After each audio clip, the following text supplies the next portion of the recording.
السلام عليكم، كل سنه وانتم طيبين. تعالوا نعمل النهارده بقى اكله خفيفه وحلوه قوي في الحر اللي احنا فيه ده. عندي اول حاجه طاسه، عندي فيها حته سمنه بلدي كبيره كده.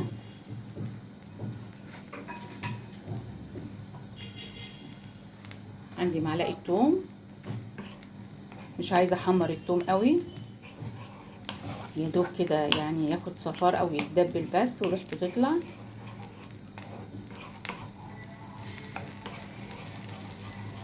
عندي بقى طماطمتين كده قطعتهم، عايزه تبشريهم زي ما انت عايزه، قطعيهم زي البصله كده صغيرين كده، خليها لغايه ما الريحه بتاعتها تطلع. الواحد في الحر ده ما بقاش عارف ياكل ايه. نحب بقى نعمل اكلات حرشه كده، بدنجان فول كده بطماطم زي اللي هنعمله النهارده.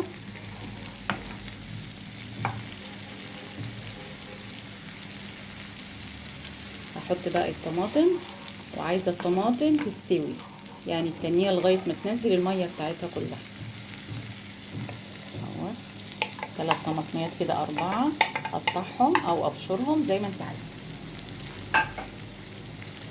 هسيبهم بقى كده لغايه ما يدبلوا وينزلوا الميه بتاعتهم.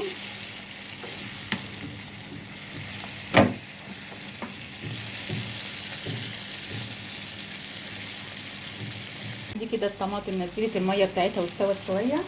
عندي بقى هنا شويه كمون،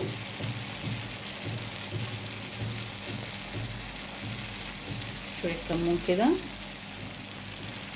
فلفل اسود، شويه ملح، اقلب.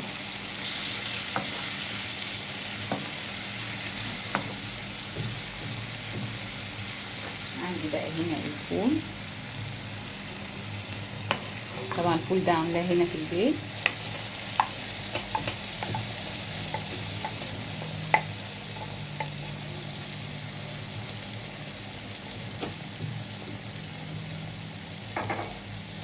شويه ميه كده بقى صغيرين.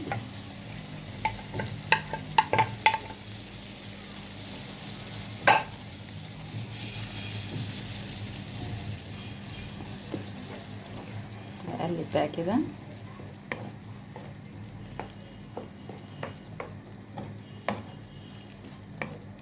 طبق فول بقى بالسمنه البلدي، حاجه كده يعني، مع بصل بقى، البصل الاحمر الجميل بقى اللي هو طالع ده بيبقى في منتهى الروعه،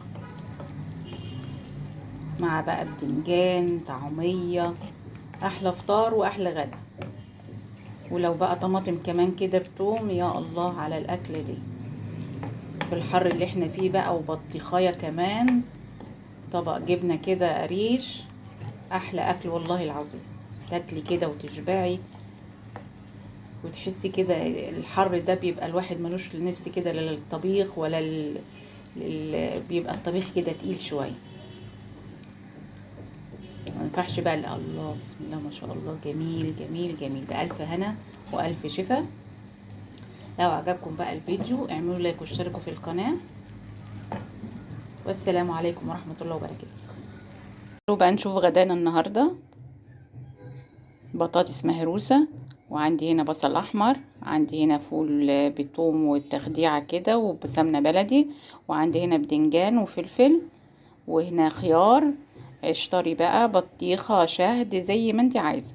احلى اكلة في الحر اللي احنا فيه ده، وبألف هنا يا جماعة. اذا عجبكم بقى الفيديو اعملوا لايك واشتركوا في القناة، والسلام عليكم ورحمة الله وبركاته.